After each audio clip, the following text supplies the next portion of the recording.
You're listening to Beast Over Burden, powered by Barbell Logic. We're Niki and Andrew, your personal professional coaches. We help you take control of your fitness through hard but doable training and nutrition practices that fit your busy life. Build a stronger, healthier version of yourself with lifelong habits.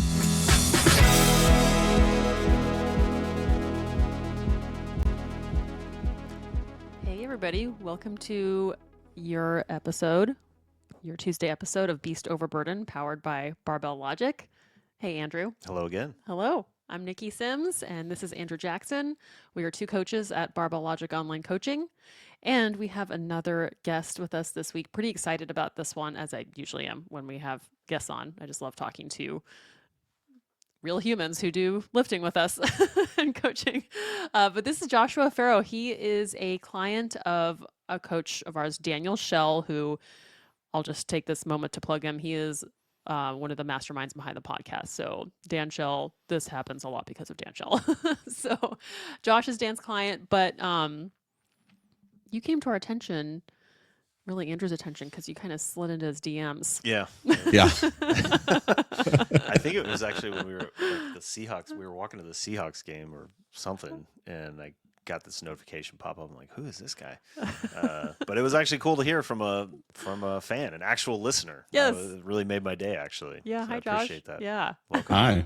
Yeah, I think I actually even said like, "Hey, I know this is weird, but like, so it's You never know not the no power hard of feelings." sliding into DMs. So, yeah, how about maybe just start by telling us a little bit about yourself, how you came across Barbell Logic and or the podcast, and what brings us to getting a chance to talk to you today. Yeah. So I'm Josh. I'm also coached by Dan for nutrition, and then Eddie for That's strength. Right. Yes. And I actually started with the strength first, and then was like, I guess I should get my food stuff in order too. And so I started, I think back in November. I started listening to y'all to the Barbell Logic podcast or the Beast Over Burden. I think probably September, October, and I'd kind of tossed up doing the coaching. I was like, I don't know. I don't know about the cash. I don't really know about the time and stuff. And then y'all actually did the client series, and I was just listening to just the connection that the coaches themselves had with their clients, and that stood out massively to me. So I was like, all right, let's do this. And y'all had a discounted month, and I was like, yeah, you know what, 4 weeks, if you know, is if nothing else, if it's not for me, that's at least 4 weeks to give it a shot. Yeah. And dove right in, and it was great. Got to message Niki a few times, Berman, I think. Mm-hmm. Yep. And she is an absolute beast. And so She amazing. Yeah. yeah. I'd email at 9 being like, oh, so I don't forget. And then I get like 9:03. I was like, oh, geez. I was not expecting a quick response. Inbox zero fanatic. She said she loves working at nighttime when all the kids are asleep because she just has no distractions. She just gets so much done. So yeah. Well, and she's been on y'all's podcast several times, and then she'd talk about that. I was like, oh yeah, okay. Mm-hmm. Well, I'm glad you got to work with her. Yeah. It is not just a story. Yeah. But yeah, you're right about working with our coaches. And we try to make it this way. Like, you interact with your coach so frequently. We try to be really nosy about your life. If you don't do a workout, we're like, hey, what's going on? Where are you? Tell me everything. So yeah. How has that been for you to have someone just try to get to know you so well, and how that's worked with your training? I like it a lot because I've never really been the athletic guy. I did basketball in high school and middle school, but I never really did football. I never was into that just because I never really liked getting hit. And so I was Fair. like, it's not really, Survival. it's like not my thing. And which basketball is still very much a contact sport. But anyways, I just kind of dropped out of doing any sort of athletics during college and whatnot. And so it's been nice. I picked up cycling a few years ago. And so it's been nice talking to someone that's got direction and experience with stuff, because I don't. And so it's kind of I'm able to kind of eat up out of curiosity, like, okay, why are we doing this? And understanding more than just, well, it's because it's a 10-week program, right? Like there's actual intentionality behind it and understanding. So it's been extremely helpful to just also be like, hey, I'm just going to trust you, right? And so I've really enjoyed it, and Eddie's really good. I'll upload him a wall of text, and then he'll be like, give me like 3 days to digest, and then he'll usually come back with a plan. So same thing with Daniel. Yep. Tell us a little bit about your you mentioned a little bit not being really big into sports, but give us a little bit of background in your health and fitness journey in general, and what brought you to the present time. So and this kind of will link into like the whole GLP-1 thing, but as well.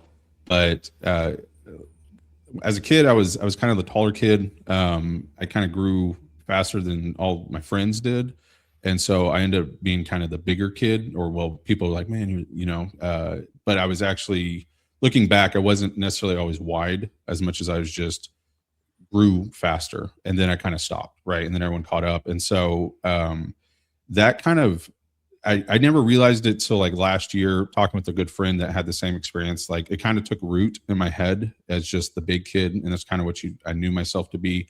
And what I didn't realize is, like, as I grew up, that kind of became body dysmorphia. And so there's a lot of times in high school that I thought like, I gotta lose weight. And it never went to the, never like cut eating or anything like that. So it never got to like a dangerous body health issue. It was just mentally, right? And so I kind of talked myself out of like doing lifting or running and stuff like that, just because I didn't know what I was doing, and I always thought I had to lose the weight first, and then it wouldn't be so tough. And come to find out, it's like it's all very much a balance, and it's a journey. And so I basically ended up, after high school, didn't know much about nutrition at all, and so in college I just continued to gain a little bit of weight every year. And I'd say from 2013 to probably 2024, 2025, I went from probably like, I think it was like 180 to 200 to about 335. And so I gained a significant amount of weight. And it's one of those things that you keep looking in the mirror and you don't realize it. And then you like look back and you're like, oh, and I'd look at like my high school photos and I was like, I was never fat, right? I was like, that's something's messed up with how my image is. But there's also something I could tell like messed up with my relationship with food, but I could never put a pin on like what that was. Like it wasn't like I eat because I'm hungry or eat because I'm moody or sad or anything like that. Sometimes if I was bored, but it wasn't always. And so that kind of led into the start of last year. And I ended up, I knew something was off. And so I started talking to a friend of mine that had gone through a lot of weight loss because of Mounjaro. And that's the first time I talked to somebody that was firsthand, and it wasn't just an influencer or something like that. It was someone that I'd actually grown up with. And so I reached out and was like, hey, talk to me about this. I was going to lose the weight, right? I was going to do it. And I wasn't going to do surgery, wasn't going to do medicine. It's cheating.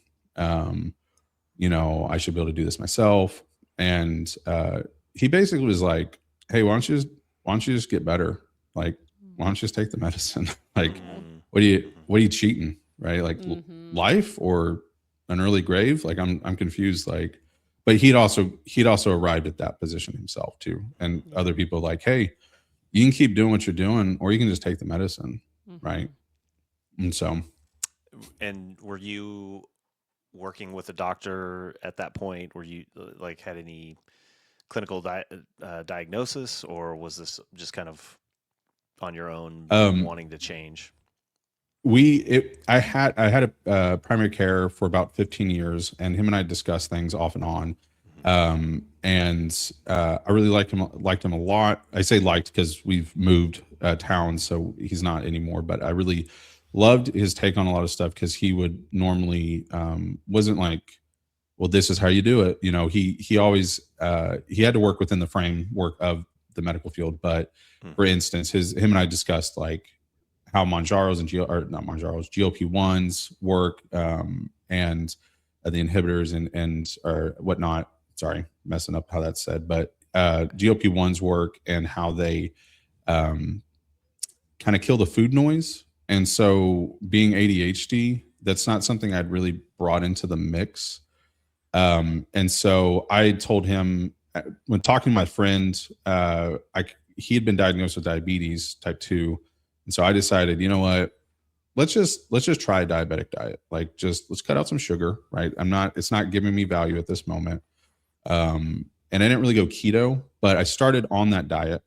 Started on just a very low carb diet. And I talked to my doctor about it. And he said, hey, by the way, let's do a blood panel. Right. And about 2-3 days later, he came back and said, yep, your A1C is 8.5, you're diabetic, and we're going to put you on Mounjaro. And I was like, man. oh, So okay. the decision was kind of made for you. Yeah, it was like, well, I guess that's what we're doing. So, yeah. And at that point in time, how much did you say that? What do you mind sharing where your body weight was at? Oh, yeah, it was about 335. Let me see. I actually got those numbers for you. My liver function was definitely in the non-alcoholic fatty what is it? Liver disease portion, like it was at the very beginning of that. Like all of my numbers were at that point. Fasting glucose was 181. A1C was 8.5. Things were off the charts. ALT was 115. So like I list these off as like I didn't know what those were at first. I had no clue. Now I look back, I'm like, oh yeah, I've learned quite a bit, but whole body I realized was just off. Like it wasn't just, hey man, you're fat. It's like, hey, like your whole body's struggling at this moment. And remind me again when that was. It was like January 10th of 2025. Okay. I always just say 1st of January, but yeah, it was around then. So then it was about 8 or 9 months later when you started coaching. So I got put on the Mounjaro, and basically I kind of did things by myself at that point. I pulled a lot of information from my friend. He gave me a crap ton. Tino gave me a crap ton of like information on things that he substituted, drinks and different foods. And like I went from chips to pork rinds. Like it was just kind of an easy swap. And we didn't do a lot of sodas, but we started for whatever reason drinking a lot of zero Dr. Pepper. I don't know why, but it was enjoyable. It's delicious. That's exactly. Yeah. And it was a lot of like retraining my brain during that point. And so I basically told myself, here's the problem. And Niki, you call it the big C word, the consistency. I didn't have any of that, right? I would kind of show up to the gym, I'd kind of cycle, and then I'd be like, why am I not losing? There was a portion of it's like, there's a health aspect. There's also like just commit to something and realize that just embrace the suck for a little bit. And so I decided that that's what I was going to do. I was going to go to the gym twice a week, and I was going to cycle indoors twice a week. And I did that Monday, Tuesday, Thursday, Friday. Wednesday was a break. Saturday and Sunday. Sometimes I go on a ride on Saturday. For most part, I would just make sure I hit those 4, and started doing that every week and just showing up. And I was using Fitbod at that point. Because I was like, I'll just start somewhere. And I eventually moved from Fitbod to an app called Gravel, and was just going off of they're just AI, kind of driven, or, whether that's a buzzword or not in this case, they just kind of automated programming. I got to around, I think it was like October. It was a lot of hypertrophy because I didn't know what else to put it as. And I started doing like some like shoulder shrugs that were around like 80 pounds in each hand. And I realized like, this is really heavy and I don't know what I'm doing at this moment. And that's really what like led me to be like, I should probably get a coach, because I feel like I'm just doing exercises now and it keeps just incrementally popping me up, but I don't know what's happening. So I feel like I'm going to do something poorly and then hurt myself a lot. That's neat that you established consistency for yourself and then worked on focusing it. That's cool. Yeah, I was like, start just I hated going, and I think once I realized, the one time I realized like I was getting a little muscle, the dopamine flipped for me, and then I was like, I really love this, and because once you see that payoff occur, you're like, oh, like this isn't just me going and causing myself pain for no reason. There's actually reason for this. And so what did you start to see? What muscles stood out? Was it in your upper body? It was mainly bicep. Nice. And then also legs. But I wasn't even doing squats really. I was just doing press, leg press and stuff. And so which was really fun, because once I switched over to basically the the four main lifts, you know, the novice linear progression, Eddie was like, hey, you're deadlifting that too easy. We'll fix that. And I'd never deadlifted. I just did not know it was dangerous. It hurts your back. It's unsafe, you know, and all the things. And so it was really rewarding to begin stacking plates onto this thing and realizing like it was a challenge, because I was looking at my form and being like, man, my form sucks, right? Like, but then actually like diving into that and understanding like there's nothing wrong with what I was doing prior. It just, there's something even cooler about having like a dedicated programming to that, and then beginning to see like incremental progress. And then all of a sudden, you know, I think I started in the 200s, and then yesterday I was 365 on squat, right? And so nice job, I know, 3x5? I appreciate it. Form was still, I told Eddie, I was like, he had me, I'm tapering for a ride on Saturday, but he had me do an RPE of 9, a 1x5. And so I was like, I've never really like shot. I don't want to overshoot this. And so when I look back at the video, I'm kind of on my feet. I'm like, dadgummit. I'm like, and so half the time I'll like, as I send it, I'll tell Eddie like, this set sucks. I don't like this, you know, like. What was your experience on GLP-1 before training, and then how did that shift when training? Did you any observations that you think would be interesting to share with people who are listening? So I don't know why. I think it's because I decided I would just do it all together. I think I'd come into a mindset that, look, you need to move your body, you need to adjust your diet. So I didn't want GLP-1s to be the thing that I just relied upon. I knew that I kind of in my mind thought this was a three-legged stool, primarily because the GLP-1s are there to assist with the diabetes more than anything. And specifically what I was realizing was like, in my case, my insulin was off the chart.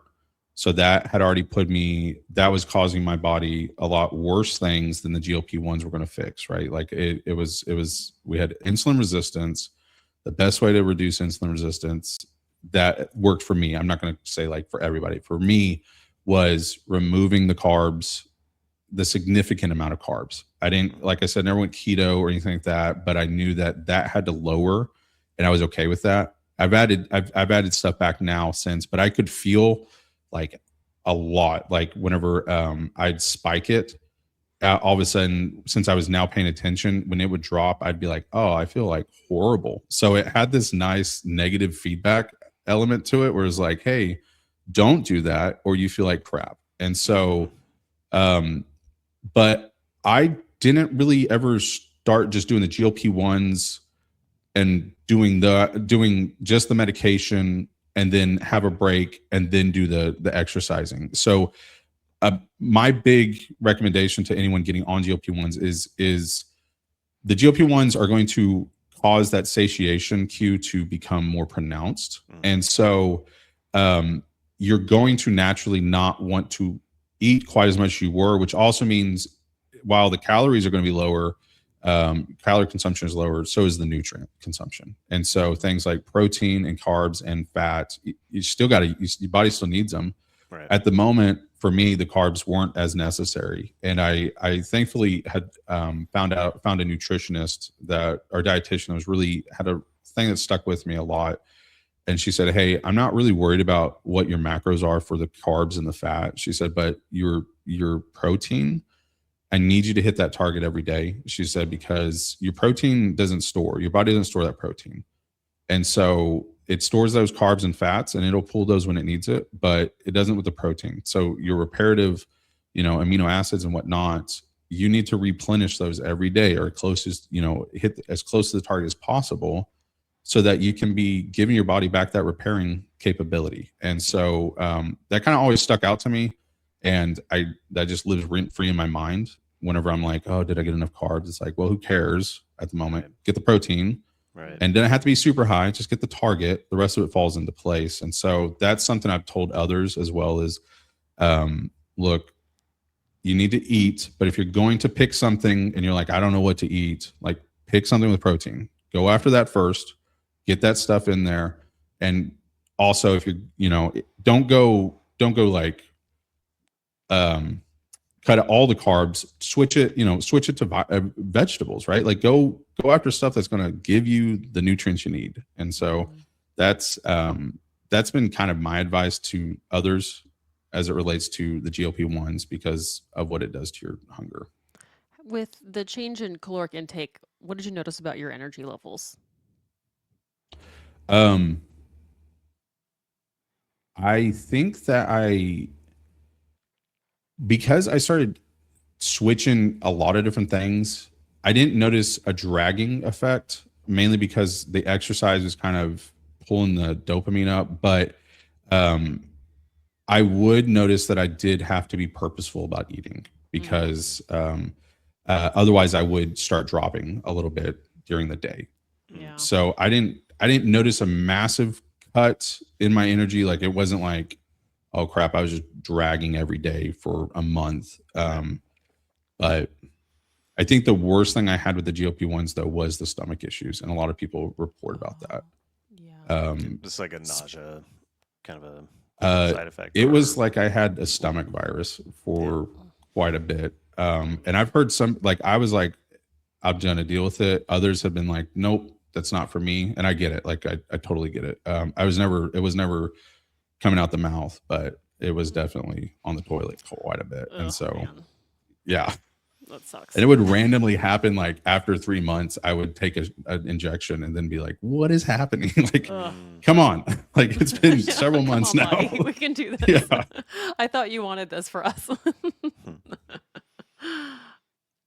How was it to go from like this mindset of always thinking you needed to lose weight, and yet somehow like still eating, to now making sure you had to eat enough, where it seems like you were probably always pressuring yourself into being, withholding and saying no, and now going into this behavior where you're like, no, I need to actually make sure I eat enough. Like, I need to eat this now. Was that pretty different? It was incredibly weird.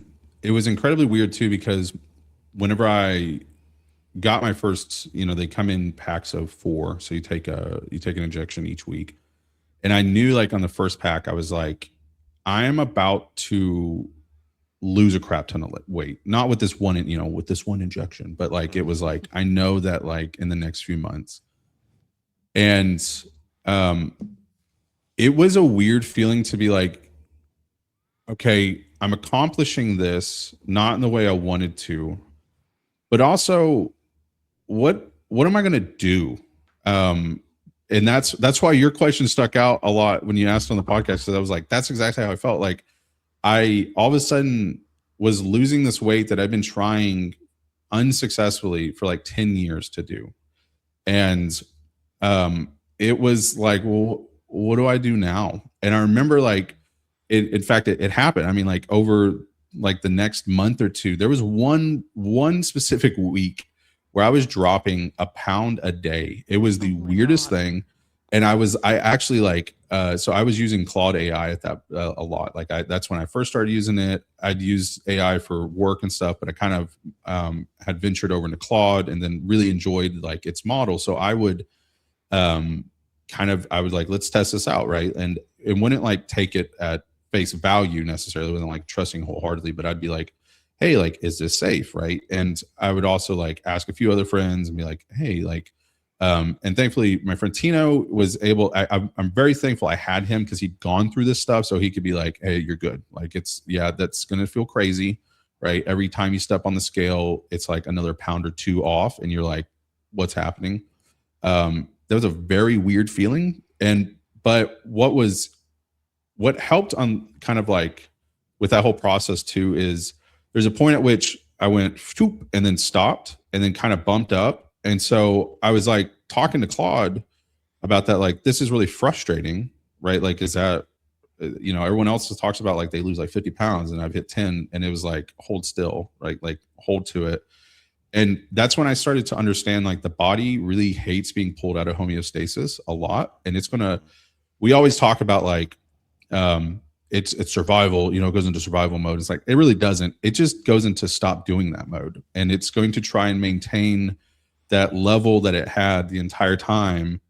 And if I honestly, if I'd known that prior to the GLP-1s, it probably would have helped my consistency. I just did not realize like the body will do weird things like take fat cells and as you burn them, it'll kind of put water in them. And it's trying to like maintain its homeostasis and trying to like say, hey, stop that. Like go back to how we had it because I liked that more, until at which a point that it just says, fine, we'll go with your way. And so I realized that would happen, especially with like the water retention thing and understanding like, hey, you didn't gain 7 pounds because you didn't even come close to eating anywhere near that much, right? Mm-hmm. And so that helped my relationship with food really come back and get to a really healthy spot, because whenever I started getting coaching with Dan, there was a few times like I started like in December. So we went through the holiday season. And so when y'all were running the lean 12, I think it was, and you're like, do you feel fluffy? I was like, yeah, I do. That's me. And and so I was like, I told Dan, I was like, you're going to see like a little jump, because I've gone a whole year of basically killing my diabetes, and I'm just going to have a tad bit of fun. Right. But I didn't like freak out at that point. I knew the thing it kind of came up a little bit. I gained like 2 or 3 pounds. Then I got back on that wagon, right, and started eating just clean, and it came back down, right. Still on GLP-1s? Yeah, the holiday. I was, and I would say like changed some of your habits. Just weren't as disciplined on your diet, your structured. Yeah, and it was kind of cool because like I probably couldn't go back to how I was if I wanted to, because GLP-1s have the nasty little habit of like destroying your system if you try to do that. I don't know why that is. It's somehow like, it's not like magic. It's just like because of what they're doing. There's sometimes if I like eat something, if I have like a meal that's high in fat, I'm going to feel it like, or if it's just a crappy eating, and it has to be like for a day. It can't just be one meal, but, interesting. I didn't know that. And it's a lot less now. It was a lot worse at the first. But things kind of have leveled off too. So my hunger and everything is at a good spot, and I naturally feel hungry. Regarding like how I felt once all that weight came off, I kind of realized like what was cool is as the weight was coming off, and I realized I kind of met this goal that I'd never had. My goal weight was always 280, and then I was going 335, and then 325, and then 315, right? And all of a sudden, there was this shirt that I'd gotten from this ride one time, and I'd always been accustomed to never getting shirts. I just did not. No one had my size. It never fit. It was always everyone. Apparently, the fatter you get, the wider the shirts get, but they never get taller. So it's always showing your midriff for whatever stupid reason. It's a crop top. Yeah, that's exactly like I'm going to Coachella or something. And so, I'd gotten this one from a ride that I'd done, and it did not fit. when I'd gotten the shirt, and I just saw it and was like, I'm gonna put that on, and it fit with room, right? Wow. And I was like, oh, what's this about, right? Yeah. And then I put on older shirts, and I was like, why does this feel like a dress? And that was when it started clicking, like, hey, you started to accomplish this, your why's got to shift, but also in that regard, like the why began to shift towards let's do some stuff that I always told myself I couldn't do, like riding more and lifting more and stuff like that. Like the why began to shift of, you don't have that as an excuse anymore. So it doesn't mean you need to go just all out, but it also means like, let's shift from the weight. And I think what also helped with that was that I was now eating for health and not for weight loss. And that was a massive adjustment for me. What made you want to start working with a nutrition coach? I'd been cutting the entire year, and on one of your podcasts, they were talking about, sorry, it always comes back to beast or burden. Like, yes, someone had said, I think it was maybe one of your, Niki, one of your clients had said something about, actually, I think she'd said that sometimes she goes on blocks where she'll cut and then she'll stop and just kind of maintain. And I was like, I have never done that. Like in my dieting, I have yet to ever maintain. And I got to this point where I was like, can we just take a break for a second? And so I thought, and also I'm using Macro Factor, and I don't mind automation, but at a certain point I'm like, I kind of need a human element into something to say, hey, let's ask some good questions. Let's figure out some goals. And I literally, when I met with Dan, he was like, what are your goals? I'm like, I don't know, man. I really don't. Like, I was like, I'm just looking I'm a compass looking for a direction, baby. And so, and he was like, that's a little tough. And I'm like, you telling me? Like, I mean, and so, so I thought I need something at least to assist and to bounce stuff off of.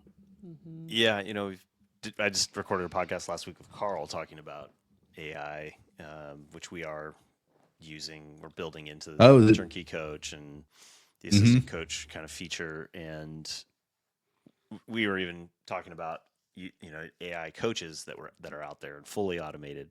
And we continue to get people like yourself who started out working with an AI coach, which is kind of like working with a really smart template that can customize to your needs. But there is something, it seems like, that's missing when you don't even know which questions to ask or what context is important to give to an AI coach. And there is still something that a human seems to be able to do a little bit better than what AI is doing, at least today. And then there's the whole just having another human on the line feels very different than an AI, obviously. But it helps out a lot. And I would say that anyone that's like, oh, I can do it with AI, and if you can, like, that's fine. Like, if you're cool with that, but like having that human in the loop and realizing like the AI, I have to use it quite a bit for my job in cybersecurity, and we use it as a tool, right? And it's what it is. It's a tool. And that's why it was extremely helpful tool throughout the beginning of the diabetes. If you'd asked me like, what is diabetes? I'd been like, I don't know, sugar thing. And now I can tell you exactly, like, this is what happens and this is why it works. And this is what the body was doing. And as I began to understand that, and AI was an extremely helpful tool, because like I told my wife, and I've talked about it, and I talked about like how, Google was kind of like this amalgamation of all the knowledge and being able to search through it and stuff. AI is the ability to interact with that knowledge. And, where it is now is getting better from the hallucination standpoint, but it was at a point where I knew enough to not like be like, you're my doctor, right? Like, It was like, hey, I'm going to bounce these things off of it, get some ideas. I'll kind of fact check it.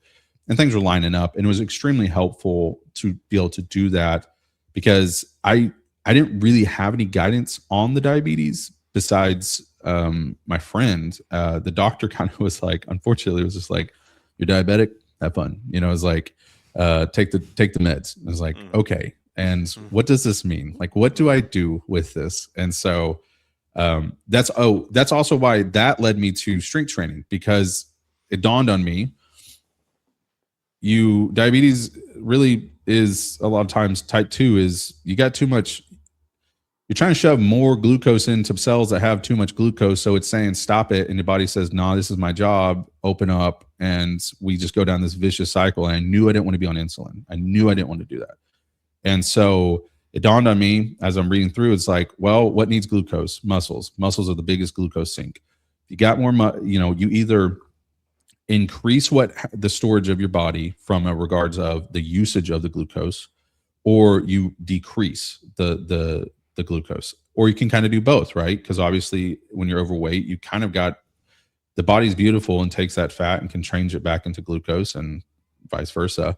So let's burn some of that fat as well. But also, if you build some muscle, the body knows what to do with that. It needs to give you energy. Glucose, carbs ain't bad. They're not the devil. They're just everywhere is the only problem. And they have to be like 90% of our diet. So let's rebalance that bad boy, and let's give our muscles some good stuff. That really adjusted my glucose levels significantly. That's cool. As I begin to build muscle up, because then I could like go and do a heavy lift, and then I could have some pizza, right? I'd be careful about it, but I could watch, because I have a CGM, and so I'd watch it, and it'd be like, ooh, it'd be like gentle curve, and I'm like, oh, that's awesome. Then the next day I'd have some tortilla chips, and I was like, all right, not that.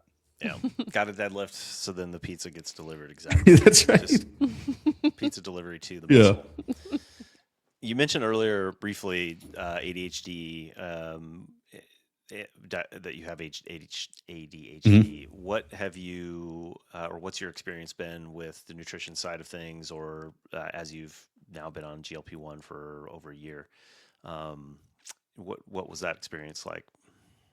I was able to begin to kind of, my wife's ADHD or ADD, and also she's odd ADHD, sorry. So that's been a new thing for us to discover. And we've been going down this journey over the last year or two of, I was diagnosed when I was a kid, around 8. And at that point it was all hyperactive disorder, right? The kids just got too much energy. And what I was not understanding, because the literature just wasn't there. We don't have it. It was, or just wasn't readily available quite like it is today, right? Being autistic and being neurodivergent and ADD today is a lot easier at times. And I don't mean to diminish any of that, but it is a little bit easier because people don't think it's just an excuse half the time anymore. Mm-hmm. But it's because that research has been there. And so I began to understand, this isn't hyperactivity. This is a dysregulation. You have a deficiency in dopamine. Your body just doesn't regularly, the levels are all over the place. The executive function, the guy driving the bus, as far as it relates to hormones, is goofed up, right? He's half the time not there. And when he is, he doesn't know what buttons to press. So it began to dawn on me, and I call it my Whataburger science. It's the, the old guys that go at 8 a.m. that solve all the world's problems. Mm-hmm.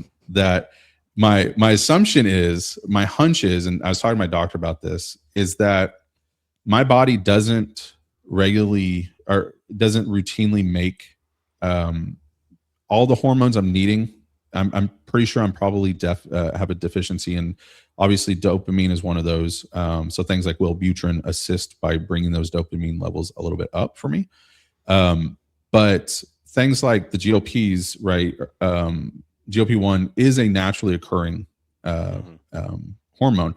I have a feeling that I'm probably low in that. I don't know this is just a hunch. This is Josh science. I haven't really tested this, obviously, but whenever I started taking the GLP-1s, I was like, oh, this is what everyone else feels, right? Like everyone eats a meal and they're like, I am hungry. Bye, right? I would be like, I just ate a steak an hour ago and I'm still full, or I'm still hungry, and I'm going to shove my mouth full of stuff. And so when I'd go through things like behavioral therapy of Noom and stuff like that, it was like, hey, don't eat your feelings. It's like, well, I'm not, I'm hungry, right? I'm starving. And I think I honestly began to understand that's probably a combination of dopamine drops, as well as deficiency in probably GLP-1. And I told Andrew this about one of y'all's episodes talking about the food noise. I never realized that, right? But when it's turned, it's one of those things that if everything's really loud all the time and then you turn it down, you're like, oh, things sound better, right? And so as that food noise began to drop and I could look at something and be like, that looks good, I don't need it, right? And not even just be like, oh, I shouldn't eat it. Like honestly be like, I just want a half slice of pie during the holidays, right? So during Christmas time, that's what made that easier is I was able to not be like, oh, I really shouldn't. It was mainly like, I was like, I can't. Like, I can't imagine having the serving size that I had in the past. And which was scared me because I'm a goober for pie. That is my thing. Goober. So That's a new one. and, What's your favorite kind? Real all of them. I will try things that I'm like, oh, I wouldn't like that. I'd be like, I'll try it, and then I'll be like, yeah, I didn't like that, but I still liked it, type of Still thing. glad But that I was there. yeah, strawberry so pie. Yeah, Sounds yummy. like the experience with the GLP-1 inhibitors was that you just got a break from a lot of things. You got a break from feeling like you needed to just be on a diet, that came up as well recently with Brittany's client, right? That she'd been on a diet her entire life. Yeah, just always like, I'm doing this now. Now I'm doing this. And you're always trying to lose, and then you get a break from that feeling. You get a break from the food noise. You get a break from the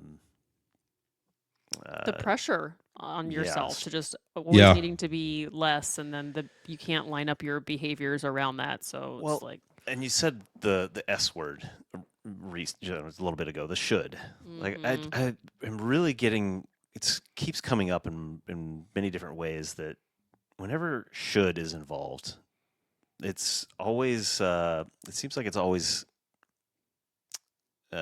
creates a negative mental experience, like an emotional experience, because by definition you're saying things as they are now should be different, but they're not. So you're just sort of like dwelling in this moment of not accepting the moment for what it is in reality, and placing this pressure on yourself for it to be different than it is. Like, I don't know, it's like not accepting reality, and there's this constant pressure, I guess, like you said, to try to make something, to try to make it what it's not, instead of being present with where things are. Doesn't mean you can't take an action to change things or to make things different, but it just feels different to me every time I hear the word it should be. There's a negative energy or negative kind of connotation to it that you're just kind of carrying around all the time, instead of it being, here's where I am, here's where I want to go. And that's kind of like the flip that it sounds like when you started training and eating for health, I think is what you described it as. Like, now you are aware and accepting and present with where you are, and making conscious choices to move towards a direction. Also, like you said, as a journey with your coach alongside you as a guide to help you kind of think through the decisions, make trade-offs, and it just feels more like you're working towards something rather than like beating yourself up about where you're at. Yeah. In 2024, I did Hotter Than Hell in Wichita Falls. I did the 60 miler or the 100K. And I remember like being super excited. I finished it. And then when I looked at the photos, I was like, I don't look healthy. Like, this isn't good, right? I was over 300 pounds on this bike. Everything, you're wearing a bib, like a jersey, which is never flattering, really. Yeah. And so whenever you're showing everything, basically, it feels like it's less flattering. And I was like, I think that was that's whenever like kind of the mentality began to switch for me, which sucks because it'd been 10 years, right? Of, like you said, it'd be I'm gonna lose this weight. I just need 5 pounds. And then when I started that, I was like 290 when I started this whole process, and it was like I just need to drop 10 pounds to 280, and then that became 300, and that became 310, and it's just like each year it kept going up and up and up. And there was that piece of, like I said, like I think that I was fighting ADHD in that, even though I'm medicated, it's not going to fix everything, right? And especially whenever the medication wears off at the end of the night, I will gobble up everything. So that's become something I've had to, counteract with taking all the, for me, it's taking all the crappy stuff out that I love, right? It's the stuff that is going to be calorically dense and will just, for me, that sets me up for success, right? But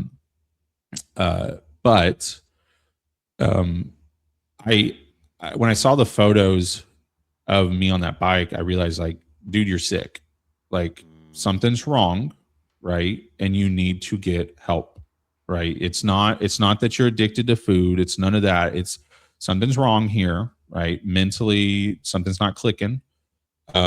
Let's change this, and let's stop fighting this whole thing that we've been against this whole time of, like, cheating your weight out, and you should just be able to do it. It's like, who's telling you that, man? Yeah. Is there someone, like, literally walking up to your door and just being like, hey, loser, you should be able to do it? Like, no one's ever said that, right? No one's told me. But part of that also is because, like, when people kind of say, like, you're the bigger dude, or hey, you kind of put on some pounds, it ingrains it into your brain in a kind of micro way that you shouldn't have let it happen, right? And so therefore you should be able to fix that. And there's the shoulds again. There's the shoulds, and they work against you. And so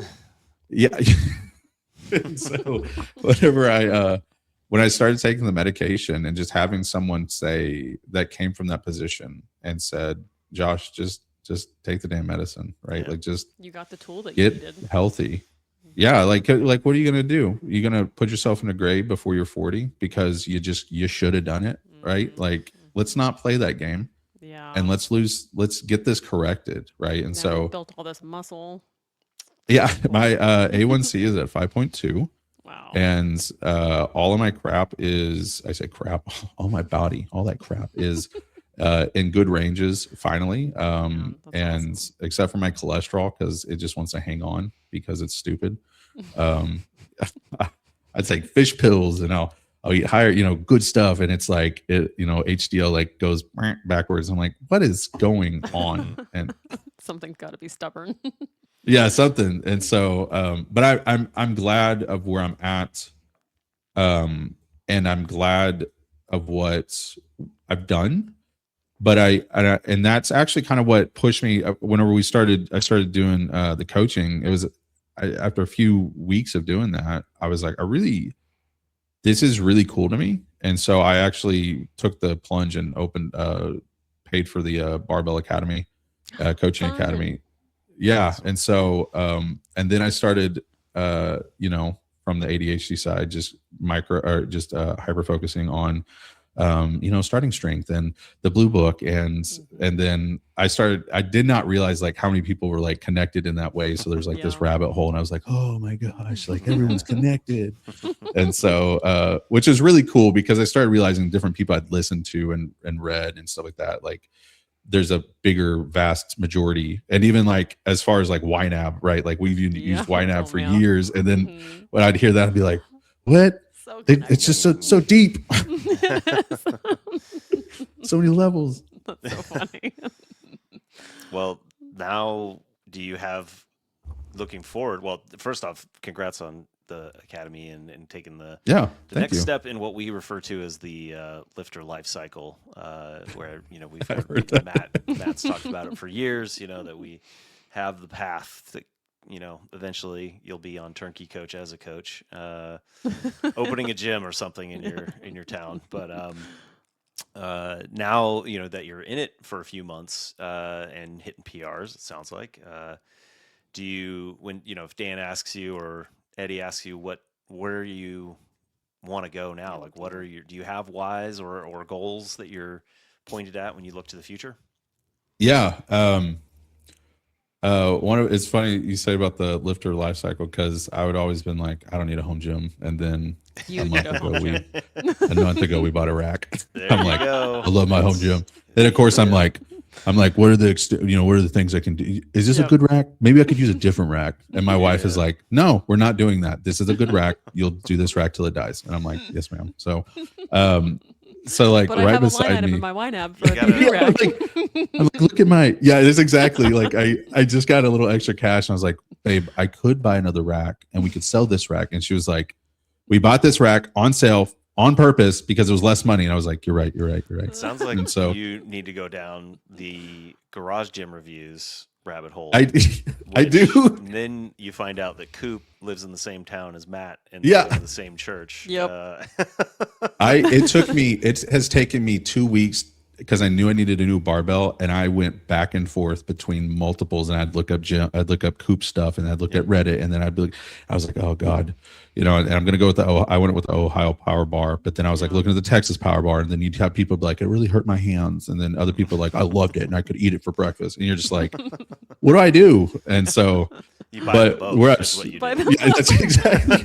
Yeah, then you watch Gluck's Gym. Is that what his name is? I think on Haven't seen YouTube. that one. He has a wall of barbells, like legitimately. There's like $10,000 right there, That's easy. happening And in so our gym. yeah. You just pick them up over the years. And next thing Yeah. you know, you got 8 bars. And then you got to go You're like, figure what out happened your to More me? bar bar storage. system and Mhm. your bar cleaning system.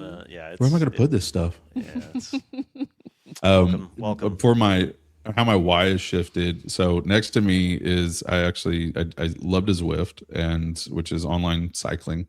And it's been funny because I'm deadlifting 365 and I'm still getting dropped on races. And so I'll be like talking with AI, and it's like, because that doesn't work the same stuff, you idiot. And I'm like, oh, okay, cool.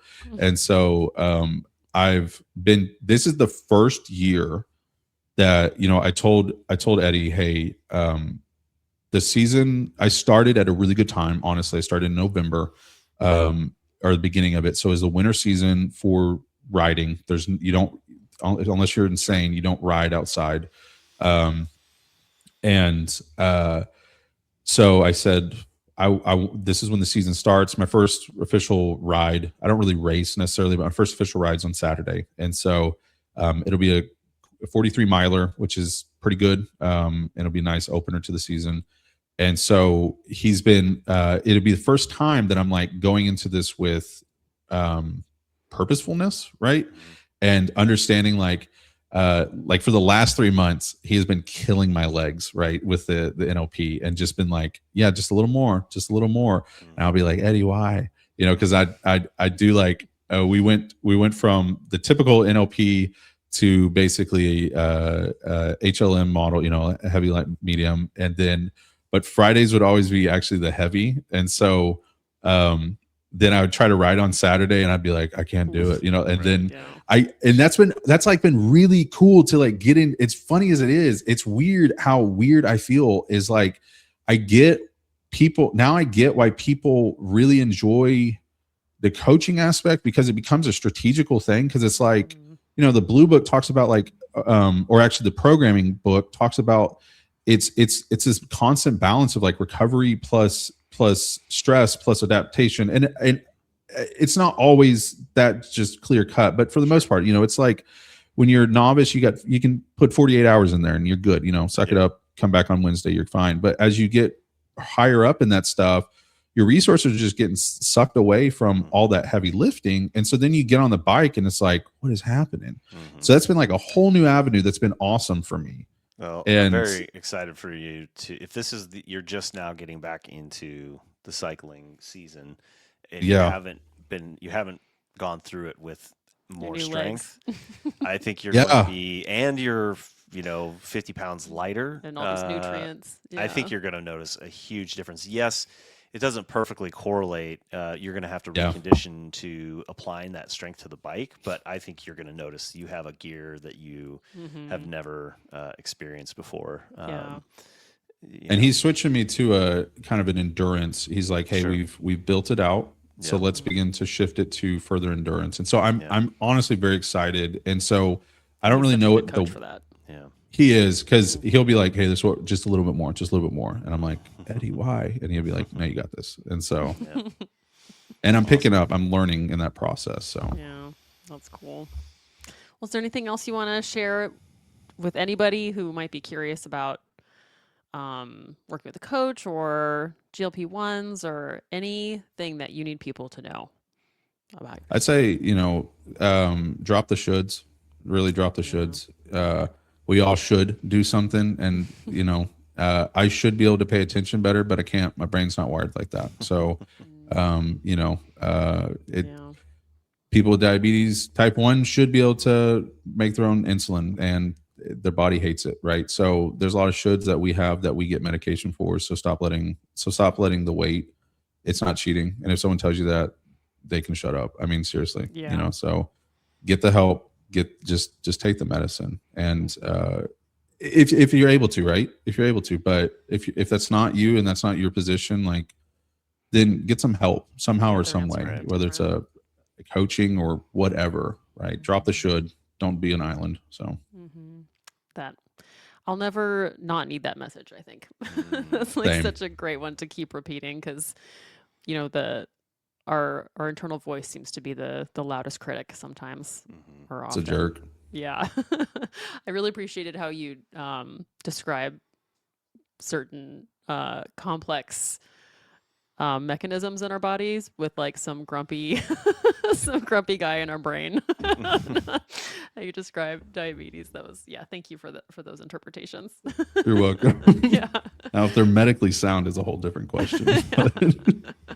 But it was so cool to get to talk to you about how this has worked for you. And I love knowing that you chose this path where if you hadn't made these changes, a year ago, who knows how your health would have continued to, deteriorate. And now you're strong and you have all the strategy to be active and healthy. And just like, it sounds like you just get to enjoy your life so differently. So thank you. I agree. Thank you. Very excited to hear how the racing season goes. Same. You got to keep us posted. Yeah. Yep. I'll definitely. post in your DMs. Yeah, for sure. Awesome. Thanks. Awesome, And- Joshua. Yep. And if you, listener, are curious about working with the coach, you heard here with Josh's coach, Eddie, he happens to be really into GoRuck and a lot of endurance. We just have a really wonderful array of coaching experience and goals, even though we all are focused on the strength behind it. There's a coach here who's interested in what you're interested in. If you're curious about that, go to barbelllogic.com/experience. And if you want to learn more about nutrition, check out our ebook, Nutrition 101. You go to barbelllogic.com/nutrition 101. And see you next week. Thanks again, Josh. Bye-bye.